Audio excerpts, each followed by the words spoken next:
What's up, guys? Today I'm going to kind of go over an outlook of for this week and some things that happened last week. And so let's go ahead and get started. First and foremost, we did change from a short to midterm neutral to bearish kind of environment instead of being in a full bullish environment. And that's because we took out our 21-day moving average for the first time in 53 trading days. So on the 17th, we had our largest down day since December 15th, 2022. So we did have one of the biggest down days of the year in for the last 2 years in the Nasdaq. We were late in the late stage rally, so it was kind of expected. We have been talking about this in our Discord that we were on the last uptrend we had only lasted 60 days, and so we had a 60-day uptrend followed by a small downtrend for about 15 days, and then another uptrend. And so now at this week, the beginning of this week or last week, we were about 52 days into the uptrend. So we were late stage in a rally, kind of expecting either a consolidation or pullback, which seasonality wise makes sense. A lot of times you'll see a consolidation in August and then a pullback come March, which usually gives some buying opportunities for the end of the year. And so that's already what we're kind of starting to see. And so we're starting to see some movement to the downside and some confirmation of that by this displacement below the 21-day moving average. So if we go to our charts here, this purple line is the 21-day moving average, and then this green line is the 50-day moving average. So the 50-day moving average is your institutional line in the sand usually. So we want to see this 50-day moving average get bounced off of and have a reaction, similar to what we did on the 31st. We hit the 50-day pretty much to the T and then bounced immensely. As soon as we got above the 50-day and held above the 50-day here in May, we continued in our uptrend. So that's a heavy line that I want to see the market hold. So what I could see something happening similar is bounce off this 50-day, possibly come up to this fair value gap and see how we react at this fair value gap on the daily. And so that kind of matches out with this previous equal high as well. And so that's kind of a level of interest that I'll be watching for the next few days or for the next week or so.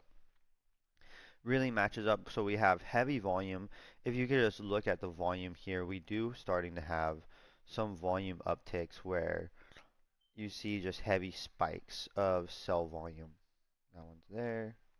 And so that's distribution, and that shows institutional distribution. We have one, two, three, four, 5 distribution days.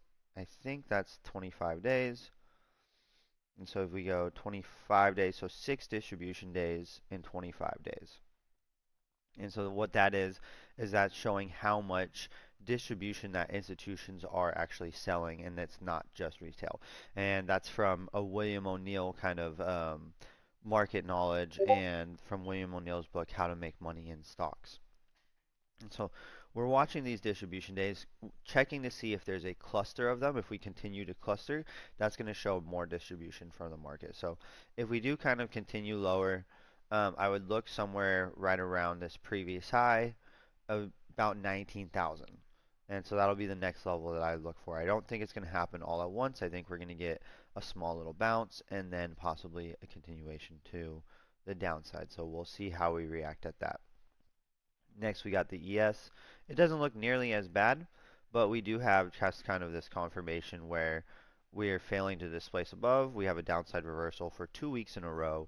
So these highs are going to be fairly significant, similar to how we looked right around this look in April. And so again, just like the Nasdaq, I would expect it to come to the 50-day most likely and at least bounce from it. We have a clean set of equal lows here, which would be very nice to take out and then give a up trace somewhere possibly very similar to the same fair value gap as the Nasdaq's. And so that would be right here. So somewhere right around there, we'll look to see how it acts and how the market is reacting when it gets to that level. And then when it gets to that level, if it starts displacing and showing its right hand to the downside, we can target these lows as well if it hasn't already taken it out. So next we'll go to gold and GC. Actually for indices, we'll talk about kind of what the leader has been this last few weeks as the market has been pulling back, has been the Russell 2000. It's actually starting to try to break out, but it kind of had a downside reversal towards the end of the week. We have this heavy overhead resistance all through here. Let me clean up this chart a little bit. Actually, I'm just going to delete everything.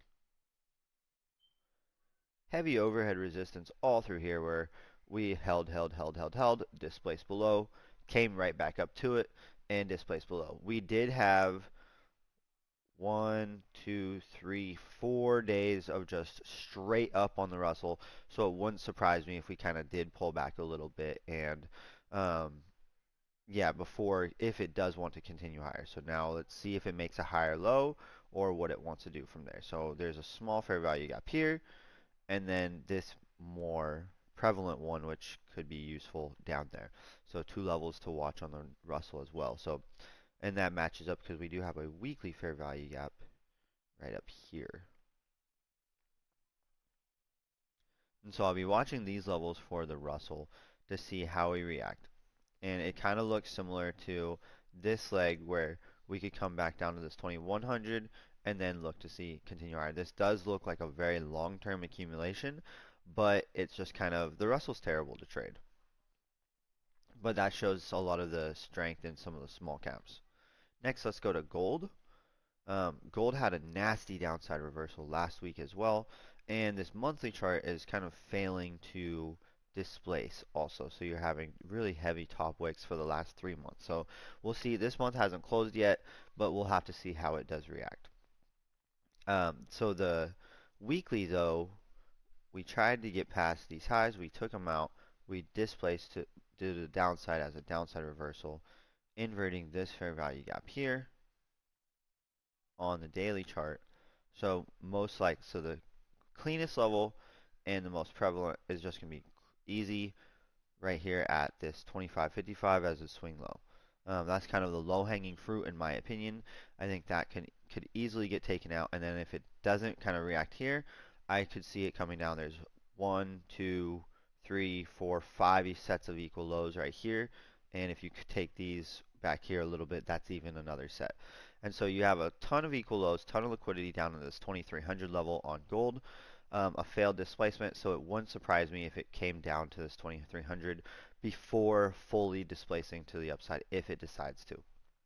So once it takes out these levels, again, we'll look to see how it reacts as it takes it out. Is it going to take it out and then bounce strong, or is it going to displace below it and then maybe bounce after a few days and have very short-term bounces? So that's what we're looking with gold as well. Next for DXY, we are starting to kind of react at this zone where we've had reactions before. So I'm going to look for it to come up to, I think it'll get to this fair value gap, this bearish one, and we're going to see how it reacts there. And so that'll be the first level to look for this week, is kind of that upside target on that fair value gap. This does have lower low, lower low, lower low, so it's kind of building this trendline liquidity here as well. But this is just kind of a choppy mess right now. I like that we kind of do have, we displace below, or tried to displace below, and then immediately bounce back up. So that gives me an idea that we are probably going to at least retrace to this fair value gap. And then if we invert this fair value gap, I'd look to take out this high at 106. And so that's what I'm going to be looking for this week. Currencies have just kind of been not the funnest to trade for me. And so I just decided that I'm not really trading them much, and I'm focusing more on indices. To go over some currencies though, we do have UJ, which looks kind of ready for a buy. If it inverts this fair value gap here, then I could see it coming back up to this 160 level to that next fair value gap on the daily chart. And that would be similar for Euro. We took out this high here, kind of displaced to the downside and not allowing a full rate and full displacement outside of the range. So we could probably come to this recent fair value gap and again see how it reacts. Every time you come into a level, you want to see those levels are points of interest. So you go down to a smaller size, smaller time frame, see how it reacts at your larger time frame point of interest, and then look for it to continue whichever way you want. So there's a quick recap of indices, a couple currencies, and some gold for you guys. So I appreciate you guys watching. Like and subscribe. Enjoy the rest of your day.